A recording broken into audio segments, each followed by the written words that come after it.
C'est aussi l'occasion pour moi de remercier sincèrement les populations de Treichville, de Marcory et au-delà tous les habitants du district d'Abidjan pour leur patience et leur bienveillante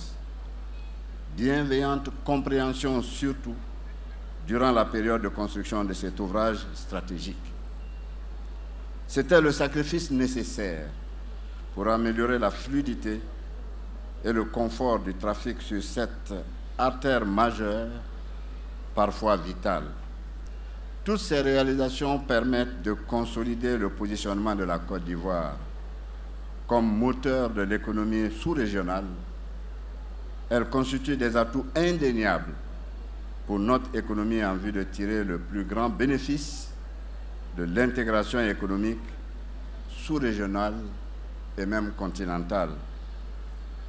Le gouvernement, sous le leadership du président de la République, son Excellence M. Alassane Ouattara, poursuivra sans relâche les réformes structurelles et la réalisation des travaux d'envergure dans tous les secteurs d'activité pour améliorer, jour après jour, année après année, les conditions et le cadre de vie des Ivoiriennes et des Ivoiriens.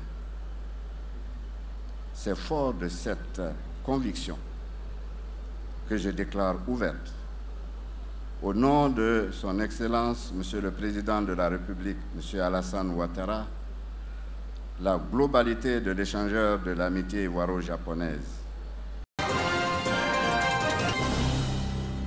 Ils sont entrepreneurs, experts en technologie numérique, représentants de la société civile ou d'institutions gouvernementales.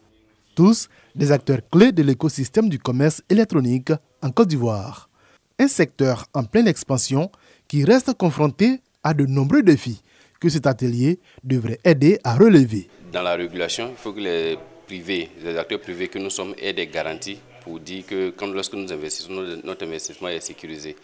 Et c'est aussi une forme de sécurisation aussi des transactions entre les utilisateurs et nous en termes de paiement. Aujourd'hui, la connectivité est chez nous, mais les mobile phones doivent être adaptés. Tout ce qui est téléphone portable, aujourd'hui, on a encore des Jomolo, comme on aime l'appeler dans le commerce, mais il faut que les personnes aient le bon téléphone. La Côte d'Ivoire s'est dotée d'une stratégie nationale du numérique 2021-2025 qui démontre l'engagement du pays à renforcer le dynamisme du cadre du commerce électronique. C'est bon d'avoir ce genre d'atelier qui représente des cas de concertation entre le public et le privé, mais aussi qui tiennent compte de la vie de la société civile, que ce soit les consommateurs, que ce soit les commerçants, que ce soit le régulateur. Il faut qu'on ait des formations pour qu'on puisse adresser effectivement les problèmes qui viennent à nous. Ces 2 jours de réflexion permettront notamment d'évoquer le cadre juridique, les opportunités, tendances et infrastructures du commerce numérique, tout en proposant des modalités de collaboration entre acteurs privés et publics du secteur. Le commerce électronique en Côte d'Ivoire, faut-il le rappeler, a rapporté en 2023 plus de 280 milliards de francs CFA avec un taux de croissance annuel de 6,3%. Une marche des athlètes avec un point de départ, le centre-ville jusqu'au lycée 2 et 4, point de chute pour ouvrir les premières Olympiades de Daloa. Lycée 2 et lycée 4, ce sont ces 2 établissements qui accueillent les compétitions. Au menu des disciplines, le football, l'athlétisme et le taekwondo. Les Olympiades de Daloa sont une initiative du ministre-gouverneur du district autonome de Sassandra Maraoué, Mathieu Babodari. Un moment de retrouvailles et de communion des jeunesses de Daloa, mais surtout occasion de détecter des talents en leur sein. Monsieur le ministre-gouverneur a décidé d'organiser ces Olympiades en vue non seulement d'occuper seulement la jeunesse, mais aussi de détecter surtout les talents à mettre à la disposition des structures sportives pour leur donner des moyens humains à l'effet de participer efficacement aux compétitions nationales. Tournoi à l'issue duquel Kane Suleiman, de l'équipe finaliste de Aoumad, était désigné meilleur joueur. En taekwondo, Maître Diallo Lanciné, ceinture noire 5e dan, a salué la performance de ses athlètes.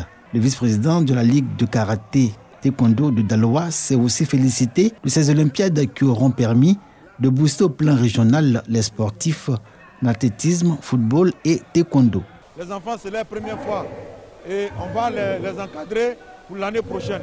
Et on souhaite même encore demander si lui-même peut nous faire ce tournoi, organiser une compétition même au niveau de la Ligue uniquement taekwondo, ça nous fera plaisir. Les Olympiades de Daloa ont drainé du monde pour cette première édition. Les autorités administratives et les populations dans toutes leurs composantes y ont montré leur intérêt. Rendez-vous a été pris pour l'année prochaine pour la seconde édition.